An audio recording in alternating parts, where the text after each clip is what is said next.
ikazkina eta herioa.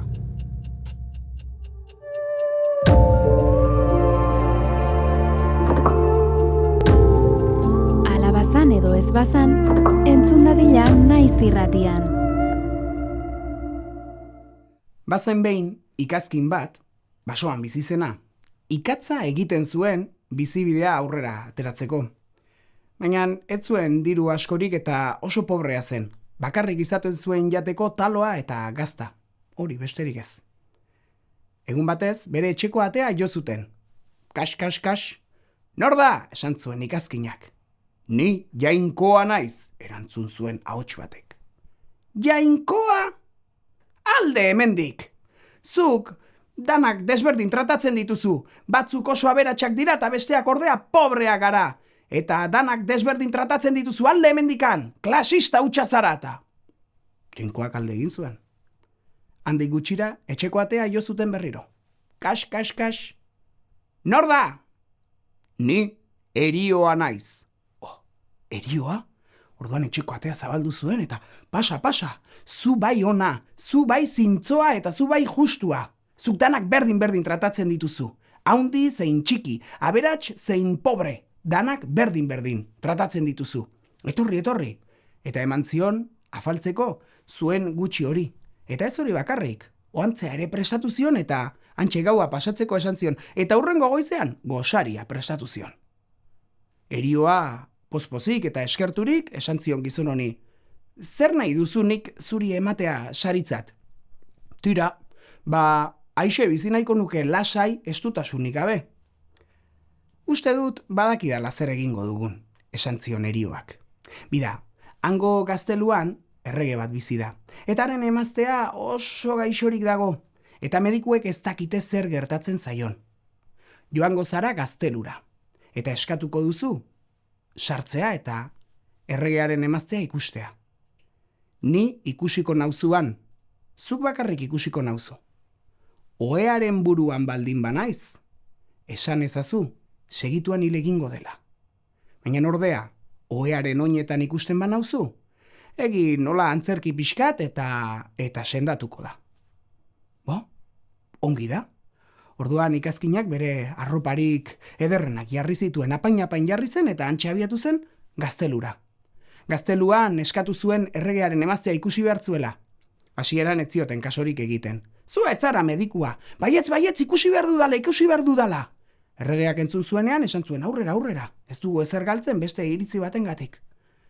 Ikazkina orduan sartu zen, begiratu zuen eta ikusi zuen herioa, non eta ohearen oinetan. Orduan esan zuen, tira, ekarri ardo pixka bat, linazi batzuk, egin zuenan improvisatu zuen enplasto bat, jarri zion kopetean erreginari eta esan zuen, erregina laister sendatuko da. Eta orduan, ohetik esnatu eta sendatu zen. Mediku guztiak beldurtuta, geratu ziren, maunek lanak enduko digu, eta erregea pozpozik. Orduan, medikuek pentsatu zuten zerbait egin behar zutela, trampa bat jarriko ziotela. Eta haien arteko zaharrena hartu zuten, eta ohean sartu zuten. Eta esan zioten erregeari, errege, etorri, begira, froga bat prestatu diogu ez deus horri, gizontxo horri, eta ea zer esaten duen, gutako bat ohean dago eta ea zer esaten duen. Tira, ongi da, etor dadila, mediku berria. Sartu zen ikazkina, eta ikusi zituenan mediku guztiak ohearen bueltan eta mediku zaharrena ohean sartuta. Begiratu zuen nola eta ikusi zuen herioa, baina oraingoan ohearen buruan zegoen. Gizon hau segituan hilko da. Ja, hasi ziren danak parrez lertzen danak. Nola hilko da, trampa bat jarri dizugu, gizon hau sano da ota. Parrez lertzen ari zirela, ohean zegoena ere parrez hasi, eta ito intzan. Hantxe, hilda geratu zela ikusirik, erregeak begiratu zuen eta mediku guzti horiek bota zituen. Zuek sasi medikuak zarete alde mendik gaztelutik! Eta esan zion ikazkinari, zer nahi duzu nire medikua izateagatik. Ikazkinak orduan esan zion, tira, aixe bizi nahiko nuke estutasunik gabe, lasai. ongi da, ba nere etxean biziko zara, eta nere mailan jango duzu. Eta horrela egin zuen, hantxe geratu zen bizitzen erregearen etxean, erregearen mailan jaten zuen eta bapoian ere. Eta denbora libre asko zuenez, pasiatzera ateratzen zen. Halako batean, pasio batean, ikusi zuen basoan erioa, eta izututa geratu zen. Eup, gogoratzen altzara nirekin. Bai, zer egiten duzu hemen erio? Tira, zure bila etorri naiz. Nere bila, orain gauzak ondo doazela eta orain pixkat lasai eta bizi naizela eta orain eraman behar nauzu. Ha, ez altzen nuen esaten zuk nik danak berdin tratatzen nitula? Zure garaia iritsi da eta nirekin etorri beharko duzu.